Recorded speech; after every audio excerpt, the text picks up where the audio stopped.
In this video, I'm going to show you two extremely effective systems to calculate true rail kickshots, which you can use in different situations on the table.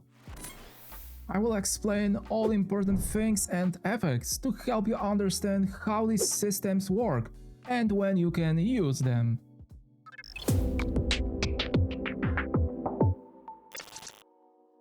Okay, so let's imagine a situation like this, where cue ball and object ball are located in random places on the table. In this case, to calculate true rail kick, we can use a system which is called midpoint parallel shift. This system does not require from us to use diamonds as well as numbering or calculations, and we can use it when cue ball and object ball are anywhere on the table, as well as any rail can be hit first.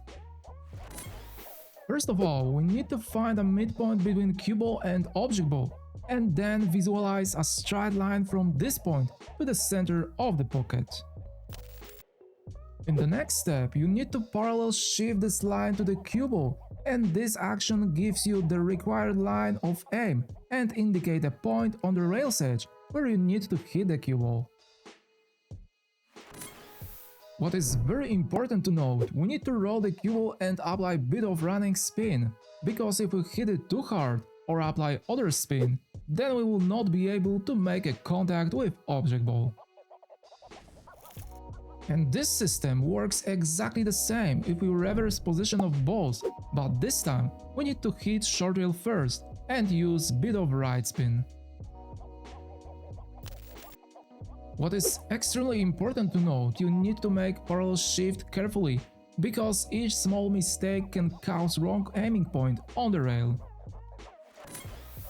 But in some cases, this system gives bit different results, and we need to slightly change our mindset. In this situation, if we find our aiming point using parallel shift, then we can see that cue ball is not able to hit the object ball. When angle of incidence is a bit higher, then cue ball going too long, and we have actually two options to avoid it. First of all, you need to be able to visualize how much this error might be, and aim a bit further in relation to your main aiming point. This shift needs to be practically the same as the possible error, so this ability will be extremely helpful in situations like this, where we need to slightly change contact points with rails. And we can also use another solution, where this time our goal is aim exactly at a point which we indicated using parallel shift, but this time we need to use different spin on the cue ball. This time I need to hit the cue ball practically at its center vertical line, and the result is completely different than before.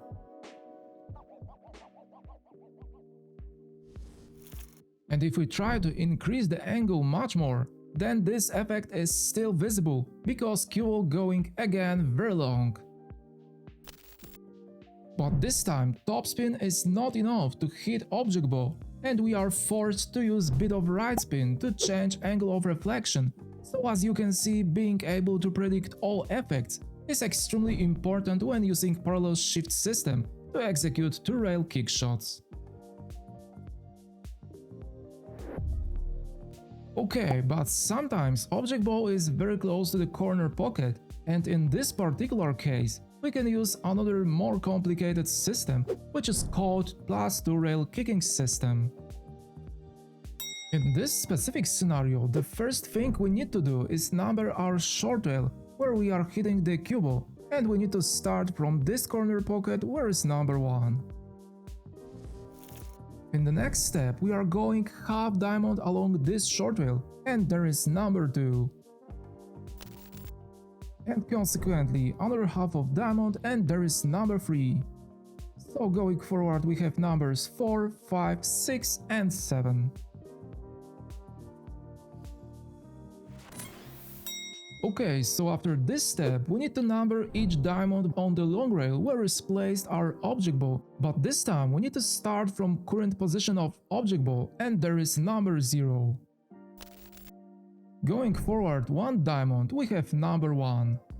and consequently each next diamond refers to the next full number. In following step, we need to connect each full numbers on both rails, and after all of these actions, we was able to indicate our track lines, which we can use in next step. If we look closer, then we can see that cue ball is placed exactly on the third track line, and this means that we need to hit it on number 3 on short rail. But once again, what is very important, we need to use running spin and natural speed to be able to make a contact with object ball. If we apply too much or too less spin, then we will not be able to make a contact with object ball, because cue ball will go with different path. And of course, this system works exactly the same if we flip this layout. Okay, but you can ask me what will happen if cue ball is not placed on any of these track lines. And actually, this is not a problem, because in this situation we can see that cue ball is located somewhere in between track lines 3 and 4. So we need to shift one of these track lines to find another point on short rail, which will be exactly between these numbers. If we use natural speed and running spin, then we will be able to make a contact with object ball. So you can use this method when cue ball is anywhere on the table, but the most important thing is to indicate your final track line correctly. Okay, but there is another scenario, because we can also move object ball higher along long rail. In this particular case, we need to once again indicate our track lines, but the only thing that changes is number 0, which moves to the first diamond where is the object ball at this moment. Numbers on short rail remain in same positions like before, but if we connect these numbers with numbers on long rail, then we can see that our track lines changed a bit, and cue ball is placed almost on track line number 2. And this means that we need to aim almost on number 2 on short rail to make a contact with object ball. But situation can be more complicated if cue ball is located on track line number 1. In this specific situation, we cannot hit on number 1 because it is located in corner pocket, so the key is to hit short rail slightly before the pocket and apply more side spin.